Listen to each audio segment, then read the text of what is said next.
Hello friends, నేను మీ కళ్యాణ్ వెంకట్. ఈరోజు అయితే మనము తిరుపతిలోని చంద్రగిరికి తిరుపతికి బైపాస్ లో ఒక అమ్మవారి టెంపుల్ అయితే ఉంది. యాక్చువల్ గా అయితే నేను మీకు ఈ విషయము లేదంటే ఇంకోటి షేర్ చేయొచ్చో లేదో నాకైతే తెలియదు. నేను మీకు అయితే తిరుపతిలో ఉన్న ప్రతి ఒక్క దాని గురించి అయితే నేను మీకు అయితే షేర్ చేస్తానని అయితే చెప్పాను. అండ్ ఇంకొకటి చాలా మందికి ఉపయోగపడే వీడియో అని నేను అనుకుంటున్నాను. అది మీకు కూడా ఉపయోగపడుతుంది అనేసి అని చెప్పి అనుకుని ఈ వీడియో అయితే పోస్ట్ చేస్తున్నాను. ఈ వీడియో చాలా మంది చాలా ఉపయోగపడుతుందని చెప్పి చాలా మంది నన్ను అడిగారు. అందువల్లే నేను మీకు ఆ ఒక సొల్యూషన్ అనేది దొరుకుతుంది అనేది నేను మీకు అయితే చెప్పదలుచుకున్నాను. అది ఏంటి అనేసి అంటే, తిరుపతి చంద్రగిరికి మధ్యలో ఒక ప్రత్యంగిర అమ్మవారి టెంపుల్ అయితే ఉంది. ఇక్కడ ప్రత్యేకత ఏమిటి అనేసి అంటే, కొంతమంది చేతబడులు కానీ, లేకపోతే ప్రయోగాలు కానీ, లేకపోతే ఇంకేదైనా ఇబ్బందులు కానీ, లేదంటే ఎవరన్నా మనకి ఏదైనా వ్యక్తిగతంగా డైరెక్ట్ గా ఎదుర్కోలేక వచ్చి మనకి ఏదైనా ఇబ్బంది పెట్టేదానికి వెనకాల నుంచి ఏదైనా చేతబడులు ఇట్లాంటివి అయితే నాకు కంప్లీట్ గా అయితే దాని గురించి ఇన్ఫర్మేషన్ లేదు. ఇప్పుడైతే మనం ఈ గుడిలోకి వెళ్ళిన తర్వాత ఒక హోమం అయితే చేస్తారంట అమావాస్య రోజు. ఇప్పుడు మనకి జూన్ 6వ తేదీన అమావాస్య అనేది ఉంది. దానికోసం మనకైతే ఇన్ఫర్మేషన్ తెలిసింది. అందువల్ల ఇక్కడికి వచ్చి అయితే మనం అడిగాము. ఈ ఈ వీడియో అయితే మొత్తం అయితే చూడండి. అమ్మవారు జ్వాలా రూపంలో అయితే మనకి ఇక్కడ దర్శనం ఇస్తారని అయితే చెప్పారు. బట్ అది ఎంతవరకు ఏందనే విషయం అయితే నాకు కూడా తెలియదు. దీన్ని అయితే మనమైతే వీడియో మొత్తం చూసుకొని మనమైతే రికార్డ్ చేసుకుని అయితే చెక్ చేద్దాము. నేను మీకైతే కంప్లీట్ ఇన్ఫర్మేషన్ అయితే ఈ హోమం గురించి, ఈ గుడి గురించి అయితే నేను మీకైతే మొత్తం ఇస్తాను. ఇప్పుడైతే రండి వెళ్ళిపోదాం, చూసేద్దాం. ఓకేనా? ఇప్పుడైతే మనము ప్రత్యంగిరి అమ్మవారి గుడి దగ్గరికి అయితే వచ్చేసాము. ఇది వచ్చేసి మనకి తిరుపతి చంద్రగిరి మధ్యలో అయితే ఉంటుంది. ఇప్పుడైతే ప్రధాన అర్చకులు ఎవరైతే ఉన్నారో స్వామివారు, ఆ స్వామివారిని అడిగి గురించి, ఈ గుడి గురించి కంప్లీట్ ఇన్ఫర్మేషన్ అయితే మనం కనుక్కున్నాము. అయితే అడుగుదాం. నా పేరు సూర్యస్వామి. ఇది ప్రత్యంగర కాళీ అమ్మవారి పీఠం. ఈ పీఠానికి పీఠాధిపతి నేనే. ఇది చంద్రగిరికి తిరుపతి, అంటే తిరుపతి మధ్యలో తొండవాడ మధ్యలో వస్తుంది. ఇక్కడ అది పిఎల్ఆర్ రోడ్డు పైనే ఉంది గుడి కూడా. ఈ గుడి ప్రతిష్టాపన చేసి కూడా 15 సంవత్సరాలు అయింది మా గురువు గారి ఆనతి పైన. దీని అనుష్ఠానం అంతా తీసుకున్న తర్వాత నేను ఇది ప్రతిష్టాపన చేయడం జరిగింది. అప్పటి నుండి ఇక్కడ అమావాస్యకి పౌర్ణమికి ఇక్కడ అమ్మవారికి హోమం జరుగుతాయి. పౌర్ణమి రోజు వచ్చి సర్వేశ్వరుడికి, అమావాస్య రోజు వచ్చి ప్రత్యంగర కాళీ అమ్మవారికి హోమాలు జరుగుతాయి. స్వామి, ఇప్పుడు మనకి ఈ గుడి ఏ విధంగా ప్రతిష్ఠింపబడింది, ఏ విధంగా కట్టగలిగారు, ఇంత శక్తి కలిగిన అమ్మవారిని ఏ విధంగా మీరు ఇక్కడ చేస్తున్నారని మాకు ఒకసారి చెప్పండి. ఇది అమ్మవారు వచ్చి నాకు సత్యానంద సరస్వతి అని శివానంద ఆశ్రమం నుండి శివానంద స్వామి శిష్యుడు, ఆయన ప్రధాన శిష్యుడు. ఆయన ద్వారా నాకు ఈ మంత్రము, దీని అనుష్ఠానం అంతా కూడా లభించింది. దీని అమ్మవారు అంటే, అమ్మవారి ప్రతీకగా చెప్పాలంటే, అమ్మవారు వచ్చి 5 కాళీల పంచకం: సామవేద కాళి, ఎదుర్వేద కాళి, అధర్వణ భద్రకాళి, రుద్రకాళి. ఈ 5 కాళీని ఏకం చేస్తూ అంగిరసుడు, ప్రత్యంగిర ఇద్దరు మహర్షులు అమ్మని యజ్ఞోపేతగా ఉద్భవింపజేసినారు. ఇది మనకు వేదాల్లోనే కూడా ఉంది. కాబట్టి ఆ అమ్మని ఉద్భవించిన తర్వాత ఆ అమ్మ మహాభీకర స్వరూపంతో 2000 చేతులతో, 1000 శిరస్సులతో, సింహం ముఖంతో ఉద్భవించింది. ఆమెని లోక కళ్యాణార్థం లలితాదేవి ఆనతి పైనే వాళ్ళు అమ్మని ఉద్భవింపజేసినారు.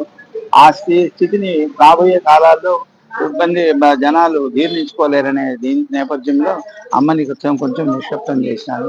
ఈమెకు హోమం చేయడం వల్ల మనకు ఎటి బాధలైనా సరే పెరిగిపోతాయి.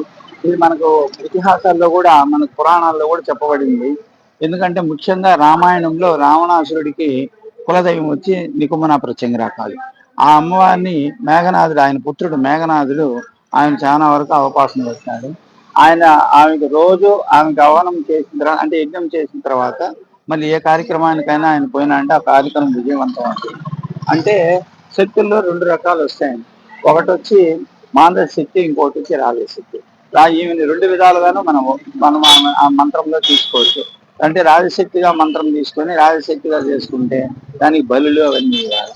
అదే మానవ శక్తిగా తీసుకుంటే దానికి బలి అనేది పుష్పాండ బలి ఇస్తే చాలు.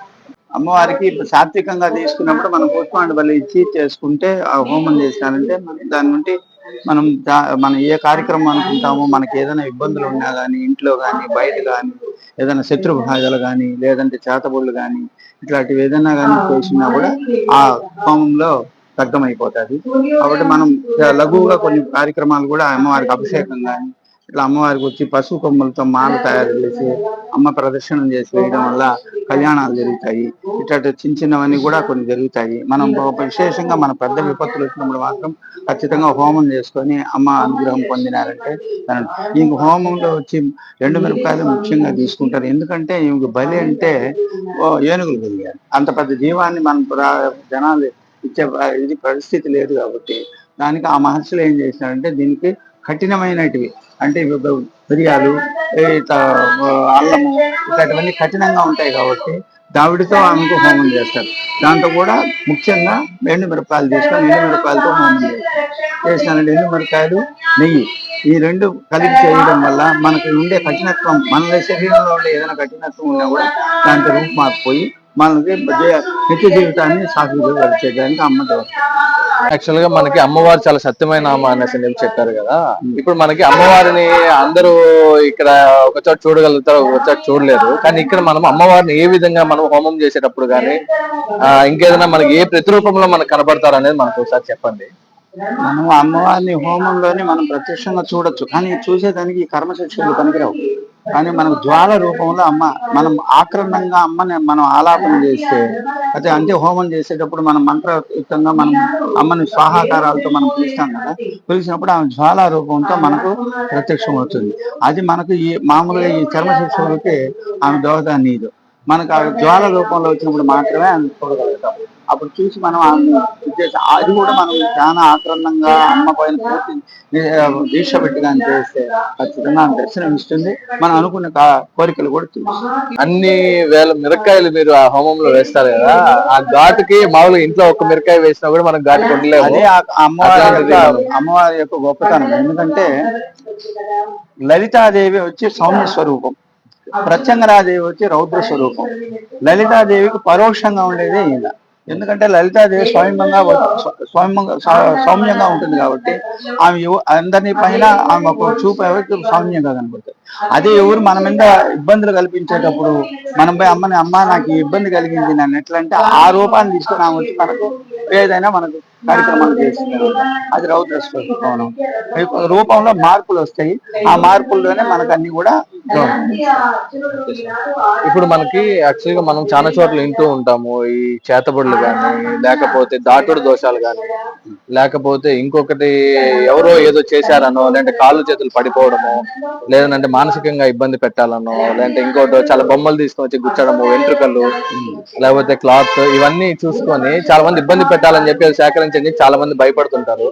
వాళ్ళందరికీ ఏ విధంగా చేసుకుంటే మనకు అది కన్వీనియంట్, అంటే మనకు అది దోషం పోయి మనం ఫ్యామిలీ కానీ కుటుంబ సభ్యులు కానీ బాగుండే విధంగా ఏ విధంగా చేసుకోగలం అనేది ఒకసారి చెప్పండి. అవన్నీ పోయి మనకు అవన్నీ కూడా చేతబడుల కిందనే వస్తాయి. మాది చెల్లంగి, చేతబడి, మసూసి ఇట్లా అన్ని కొన్ని ఉన్నాయి అనమాట. కార్యక్రమాలు అవన్నీ అకృత్యాలు అనమాట, మనుషుల పైన ద్వేషంతో చేసేది. ఈ ద్వేషాన్ని నుండి బయటపడేదానికి ఈ అమ్మ చాలా దోహదాన్ని ఇస్తుంది. ఒక హోమం చాలు, ఈమెకి ఏది చేసినా ఒక హోమంలోనే ఆమె. కానీ ఈమె కృత్యాలు వచ్చి 64 రూపాయలు. ఈ 64 రూపాయలు 64 కృత్యాలుగా తీసుకుంటారు. ఇది ఋగ్వేదంలో ఉంది, నేను చెప్పే మాట. ఋగ్వేదంలో మీరు పరిశీలిస్తే అమ్మవారు వేదపూరితంగానే మనకు కనపడతారు. దానిలో ఈ 64 కృత్యాలు అనేది ఎట్లా ఏర్పడినాయంటే, ఒకటి వచ్చి దేవతలుగా ఆమెని సేవ చేయడం వల్ల, ఆమెని సేవ చేయడం వల్ల ఆమె ఆ రూపాన్ని తీసుకొని ఏ విధంగా వాళ్ళు ఆమెని మలుచుకోగలిగినారో ఆ విధంగా వాళ్ళు ఆ మంత్రయుక్తంగా వాళ్ళు తీసుకున్నారు. అదే మహర్షులు కూడా అదే దానికనే చేయలేదు. ఇప్పుడు నారాయణుడు ఆమెను స్థుతించడం వల్ల నారాయణ కృతిగా, అదే ఈశ్వరుడు ఆమెను స్థుతించడం వల్ల అఘోర కృతిగా, బ్రహ్మదేవుడు దాన్ని స్థుతించడం వల్ల బ్రహ్మకృతిగా, ఇవన్నీ కూడా ఋగ్వేదంలో ఉండేటివే. అదేవిధంగా మహర్షులు ఆయన అంగిరసుడు, ప్రత్యంగిర, వీళ్ళందరూ స్థుతించడం వల్ల అంగిర, ఉపంగిరిస అనేసి కొన్ని మంత్రాల రూపంలో అదే రూపాన్ని అలవరించుకొని వచ్చింది. కాబట్టి మనం ఈ కార్యక్రమాలకు ఏది కావాలో దాన్ని మనం అనుసరించుకొని దానిలో ఏ మంత్రాన్ని తీసుకొని ఆ 64 కృత్యాల్లో ఒక మంత్రాన్ని తీసుకొని చేయగలిగితే, అంటే వాళ్ళ పరిస్థితిని బట్టి వచ్చినా ఇప్పుడు మనకి ఈ పరిస్థితిని స్వామి ఇట్లా ఇబ్బంది కలుగుతుందంటే దాన్ని చూసి దానిలో వాళ్ళకి చేసిండే దీన్ని పరిశీలించి దాన్ని తగినట్టు. కానీ ఈ క్షేత్రంలో మేమేం చేస్తామంటే అందరూ ఇప్పుడు వచ్చిన వాళ్ళందరూ హోమాన్ని కట్టుకుంటారు, హోమాన్ని కూర్చుంటారు, మాకు ఇది కష్టాలు అనేసి అందరూ ఒకసారిగా వచ్చి చెప్పలేరు. కాబట్టి దానికి ఏం చేస్తామంటే 64 కృత్యాలతోనూ హోమం జరుగుతుంది. ప్రత్యంగరాది హోమంలో 64 పీఠాల్లోనూ హోమం చేస్తారు కాబట్టి వాళ్ళు వచ్చిన దానికి ఫలితం వాళ్ళే ఆ అమ్మాయి ఆపాదిస్తుంది. ఆ విధంగా మేము ఇక్కడ చేసి వాళ్ళకి ఉండే కష్టాల నుండి దూరం చేసేదానికి ప్రయత్నం. స్వామి, ఇక్కడ చాలా మంది ఎక్కడా లేని విధంగా విగ్రహాలు ఉన్నాయి, ప్రతిష్టాపన చేశారు ఈ గుడిలో అనేసి. ఒకసారి మా వాళ్ళ కోసం అయితే మా ఛానల్ వాళ్ళకి ఒకసారి అయితే చూపించండి. ఒక్కొక్క దాని గురించి కూడా కొంచెం క్లియర్ గా చెప్పారు అనేసి అంటే కొంతమంది తెలియని వాళ్ళు కూడా తెలుసుకొని వాళ్ళకి ఏదైనా కష్టాలు ఉన్నా బాధలు ఉన్నా వచ్చి నయం చేసుకుంటారని కోరికతో మాట్లాడు సార్. మాకైతే చూపించండి. చూపిస్తాం. ఇక్కడ మొట్టమొదట మనకు ఆలయంలోనికి మనం ప్రవేశించిన తర్వాత మనకు మొట్టమొదట దర్శనాన్ని ఇచ్చేది వీరభద్రుడు.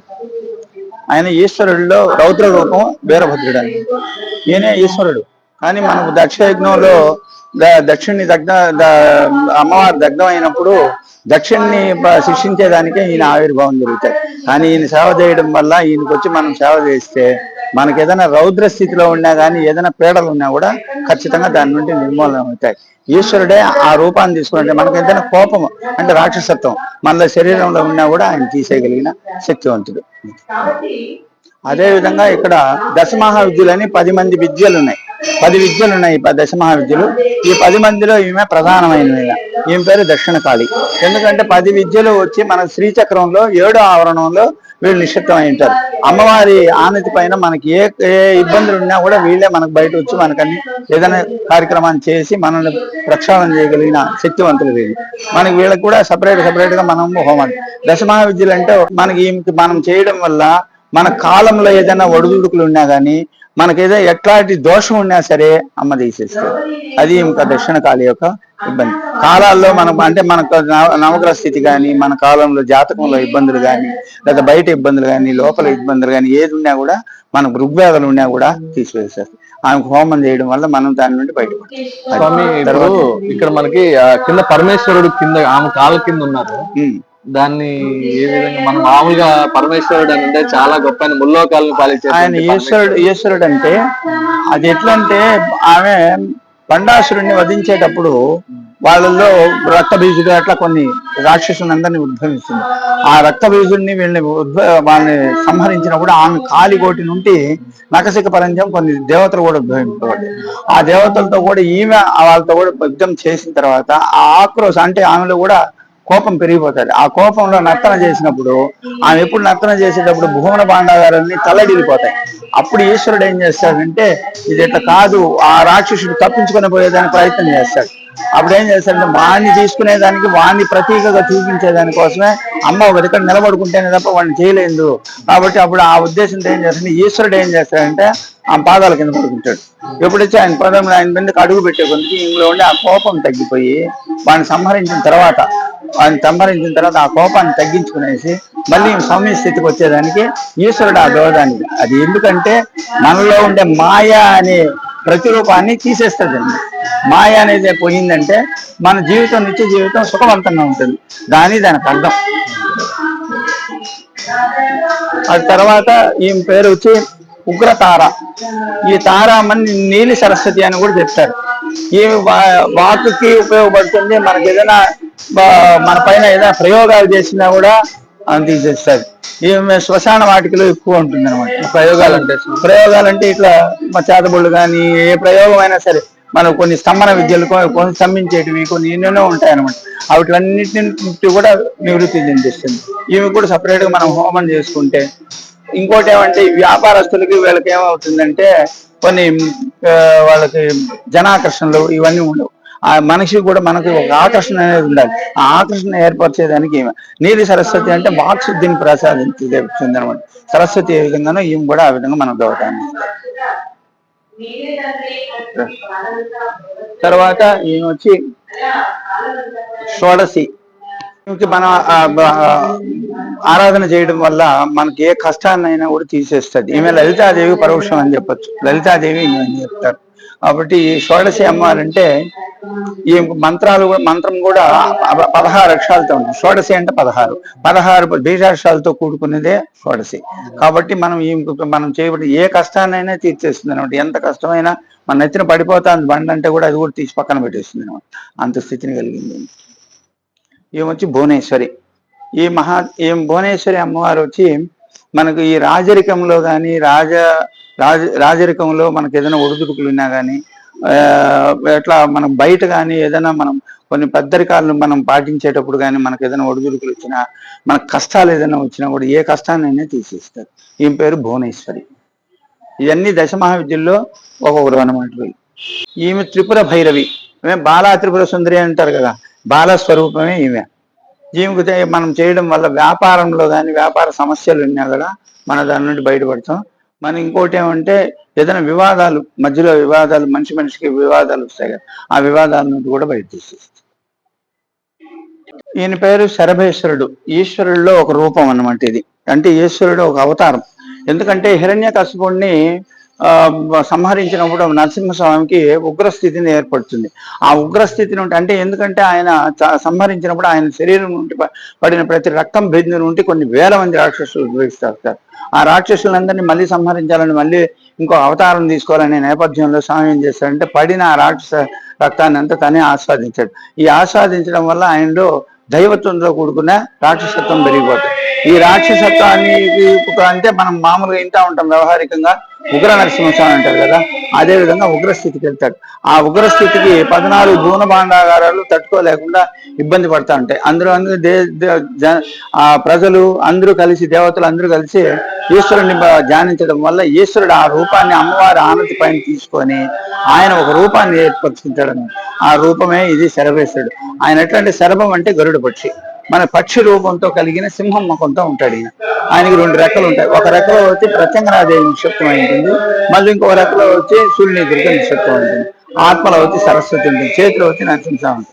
ఈయనకి పూజ చేయడం వల్ల మనం 5 మంది దేవతలకు ఒక్కసారిగా పూజ చేసిన ఫలితం మనకు లభిస్తుంది. ఈయన చేయడం వల్ల ఫలితం ఏమంటే, ముఖ్యంగా ఫలితం ఏమంటే మనకు ఏదైనా కోర్టులో సమస్యలు ఉన్నా కానీ, ఇంట్లో కానీ కోపంలో ఇబ్బందులు పడతాను, కోపతాపాలతో ఇబ్బందులు పడతా ఉంటారు కదా, ఆలుమొగుడు కింద కానీ భార్యాభర్తల మధ్యలో ఏదో ఇబ్బందులు ఉంటాయి, ఇట్లాంటివన్నీ కూడా తొలగిస్తాడు. దీనికి చిన్న చిన్న క్రతువులు ఉన్నాయి, అవన్నీ కానీ మనం చేస్తే ముఖ్యంగా హోమం చేశారంటే కూడా బయటపడతారు. దాంతో కూడా చిన్న చిన్న క్రతువులు కూడా ఉన్నాయి. ఆ క్రతువులు కానీ తెలుసుకొని మనం కానీ చేస్తే ఈయన నుండి బయట. ఈయన పేరు సర్వేశ్వరుడు. ఈమె 5వ ఆమె. ఈమె పేరు వచ్చి చిన్మాస్త. ఈమెకు మనం హోమం చేయడం వల్ల హైందవ జాతిని ఉద్భవింపజేస్తుంది. మనకి ఏదైనా ఇబ్బందులు ఉన్నా కూడా ఇబ్బందుల నుండి ఏ ఇబ్బందినైనా సరే సర్వం తీసేసే శక్తి కలిగింది అనమాట. మనకి ఎట్లాంటిదైనా, ఎందుకంటే ఆమెకి లాకిని ఢాకిని అనే 2 చెలికత్తెలు ఉంటారు.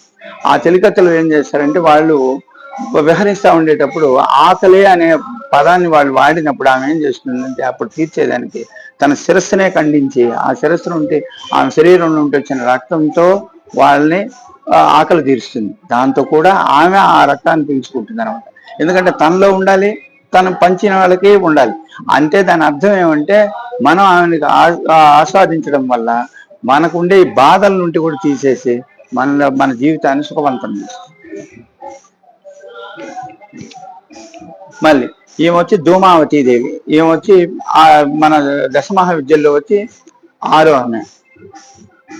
ఈమె దిష్టి దేవత. మనకి ఏదైనా దిష్టికి సంబంధించింది ఏది ఉన్నా కూడా ఆమె తీసేస్తుంది అనమాట. ఈశ్వరుణ్ణే తనలో ఐక్యం చేసుకునే శక్తివంతురాలు ఈమె అని రూపంలో వచ్చి ఈమె చూడాలంటే ఈమె ముండమాప అనమాట. ఎందుకంటే ఈశ్వరుణ్ణి ఆమె కవళించేసింది. ఎందుకంటే ఆయన రుద్ర రూపుడు, ఆయన కవళించడం వల్ల ఈమెలో నుండి పొగలు పుట్టినాయి అనమాట. అంటే ఆయన రుద్రుడు కదా, అగ్ని. ఆ అగ్ని శరీరంలో పోయే కొద్దికి ఆ పొగల రూపంతో వచ్చే కొద్దికి ఈమె మామూలుగా మహేశ్వరి ఈమె పేరు. కానీ ఆ పొగలు రావడం వల్ల ఈమె ధూమావతి అంటారు. మనం ధూపం వేస్తే ఏ విధంగా మన లోపల నుండి పొగలు వస్తాయో ఆ విధంగా ఈమె దగ్గర నుండి కూడా వస్తుంది. దీనివల్ల మనకేదైనా దిష్టి దోషాలు ఉన్నా, ఏదైనా ప్రయోగాలు అంటే నేను చెప్పేది ఎవరైనా మన మీద ప్రయోగం చేసినా చాలా పవర్ఫుల్ అమ్మవారు ఎవరంటే ఈమె. దీనిలో పవర్ఫుల్ కాళీ, వృద్ధ కాళీ అంటారు కాళీ. ఈమె పేరు బగళాముఖి అమ్మవారు. స్తంభన విద్య. ఏదైనా మన మీద ఎవరైనా మనల్ని ఇబ్బంది పెట్టించాలని ఏదైనా చేసినప్పుడు వాళ్ళని స్తంభింపజేస్తుందండి, నిలిపేస్తుంది అక్కడికక్కడికే. దానికి ఆమె రూపంలో కూడా ఒక రాక్షసుడు 4 చేతిలో పెట్టుకొని గద చేతిలో పెట్టుకుంటుంది. ఎందుకంటే ఆ వాటిలో నుండి నోట్లో వచ్చిన మాటను కూడా తగ్గించేస్తుంది అనమాట.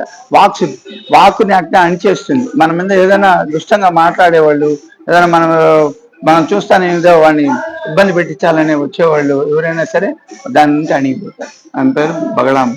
ఎట్లాంటి కార్యక్రమం అయినా బగళాముఖి అమ్మవారి దగ్గరికి వస్తే అది అణిగిపోవాల్సిందే. ఈమె వాగ్దేవత, సరస్వతి రూపం, మాతంగి అంటారు. ఈమె మాతంగి, రాజమాతంగి, అట్లా ఈమెకి చాలా పేర్లు కూడా ఉన్నాయి. ఈ ఈ మహాతల్లి మనం వాక్శుద్ధిని ఏర్పరుస్తుంది, సరస్వతి కటాక్షాన్ని ఇస్తుంది. కమలాత్మిక, ఈమె దశమహావిద్యలో లాస్ట్ ఆమె. ఈ మహాలక్ష్మి స్వరూపం. అన్ని లక్ష్ములు ఒకటే, అన్ని కలిపిన లక్ష్మి ఈమె. మనకి ఏదైనా సరే మన సంతానం కావాలన్నా, కళ్యాణానికి కావాలన్నా అన్నిటికీ దోహదాన్ని ఇస్తారు. ఇది ఈ దశమహావిద్యలో ఉండే ముఖ్య అంశాలు. తరువాత ఇక్కడ అష్టభైరవులను ప్రతిష్టాపన చేస్తున్నారు. అష్టభైరవులు వచ్చి అసితాంగ భైరవుడు, రూర భైరవుడు, చండ భైరవుడు, క్రోధ భైరవుడు, ఉన్మత్త భైరవుడు, కపాల భైరవుడు, భీష్ణ భైరవుడు, సంహార భైరవుడు. అట్లా సంహార భైరవుడు ఇక్కడ ఉండేది. ఈయన పేరు సంహార భైరవుడు. ఈ అష్టభైరవుడు అండి. భైరవుడు అంటే ఈశ్వరుడు స్వరూపం. ఆయన కూడా మన పరివారాన్ని పెంచుకునే దానికోసం ఆయన ఆ రూపాలను ఏర్పరచుకుంటాడు. ఎందుకంటే పరిపాలనా నిమిత్తం ఒక్కొక్క దిక్కుకు ఒక్కొక్క దేవత ఉంటారు అనమాట. అంటే ఈయన ఈశ్వరుడే ఈ విధంగా విభజింపబడతాడు. ఫస్ట్ వచ్చింది కాలభైరవుడుగా వస్తాడు. ఆయన వచ్చే కొద్దికి సమాజం పెరిగి దాన్ని అన్నింటినీ మనం ఒక్కొక్క దీనికి ఒక్కొక్క శక్తిగా రూపంగా ఏర్పరచుకుంటాడు. దానిలోనే అసితాంగ భైరవుడు ఒక దిక్కుకి, రూర భైరవుడు ఒక దిక్కుకి, చండ భైరవుడు ఒక దిక్కుకి, కపాల భైరవుడు ఒక దిక్కుకి, ఉన్మత్త భైరవుడు ఒక దిక్కుకి, అట్లా ఈ 8 మంది భైరవులు విభజింపబడతారు. ఆ విభజింపబడిన వాళ్ళే వరుసగా ఉంటారు అనమాట. వీళ్ళు ఒక్కొక్క అమ్మవారు ఒక్కొక్క ఆయనకి, ఇప్పుడు ఉన్మత్త భైరవుడు ఆయనకు వచ్చి వారాహి అమ్మవారు శక్తి, అట్లా ఒక్కొక్క శక్తి ఒక్కొక్కరికి ఉంటారు అనమాట. ఇప్పుడు సంహార భైరవుడు ఈయనకు వచ్చి చండి, అట్లా ఒక్కొక్కరు ఉంటారు. మనం ఆయనకు వచ్చి అష్టమి రోజు ఈయనకి ఎర్ర గుమ్మిడికాయతో, ఈయనకి ఎర్ర ఒత్తులతో దీపం వెలిగించి నెయ్యితో కానీ లేదా మంచి నూనెతో కానీ మనం వెలిగించి ఆయన హారతినించిన అంటే ఆయన సంతృప్తి పడి కాలంలో ఏ ఒడిదుడుకులైనా మనం ఎదుర్కొన్నాం. అమావాస్య అనేది శక్తులకు స్వరూపం, శక్తి స్వరూపం అన్నమాట. అమావాస్య కానీ పౌర్ణమి కానీ ఒక్కొక్క దీనికి ఒక్కొక్కటి ఉపయోగపడుతుంది. మనం ఇక్కడ పౌర్ణమి రోజు వచ్చి శరభేశ్వరుడితో కలిపి అమ్మవారికి చేస్తాం. అమావాస్య రోజు వచ్చి ముఖ్యంగా అమ్మవారికి చేస్తాం. ఈ అమ్మవారికి చేయడంతో కూడా కలిపి దశమహావిద్యలు, ఈ అష్టభైరవులతో కూడిన అష్టదిక్పాలకులు వీళ్ళందరినీ కూడా కలిపి చేస్తాం. ఈ చేయడం వల్ల ఏమవుతుందంటే మనకు ఎట్లాంటి బాధలతో ఈ ఆలయంలో ప్రవేశిస్తే ఆ బాధ నుండి విముక్తి చెంది. ఎందుకంటే మనం వేసే ద్రవ్యాలు అట్లా 108 వనమూలికలు ఉంటాయి. దాంతో కూడా ఈ మిరపకాయలు ఇవన్నీ, నెయ్యి, వేద ద్రవ్యం నెయ్యి, ఇవన్నీ అన్నీ దానికి వాడతారు. నవధాన్యాలు. ఎందుకంటే ఇవి ఇంత మునిపే నేను చెప్పినాను కదా, ఇది వచ్చి షష్ఠి కృత్యాలని 64 కృత్యాలు ఇవి. ఈ 64 కృత్యాలతో కూడా మనం చేయడం వల్ల మనకి వీళ్ళకి వచ్చి ఇక్కడ హోమంలో పాల్గొనడం వల్ల వీళ్ళకి ఎట్లాంటి నీటి బాధలు ఉంటైనా తొలగిపోయి, ఏదైనా ప్రయోగాలు ఉన్నా కూడా వెళ్తున్నారు, అవన్నీ కూడా పోయి వాళ్ళ ప్రక్షాళన అయ్యి వాళ్ళ జీవితం సుఖవంతం. ఈ హోమం ఎప్పుడు చేస్తారు సార్? ప్రతి అమావాస్యకి జరుగుతుంది. కొన్ని కుటుంబీకులు ఏమంటే మాకు అమావాస్య అందరితో మాకు వద్దు, మేము సపరేట్గా చేసుకుంటా అంటే మాత్రం వాళ్ళకు మాత్రమే ఏకాదశి, అష్టమి, దశమి, నవమి రోజుల్లో మాత్రం వాళ్ళకి డేట్లు తీసుకొని చేసుకుంటారు. ధన్యవాదాలు సార్, మాకు చెప్పినారు.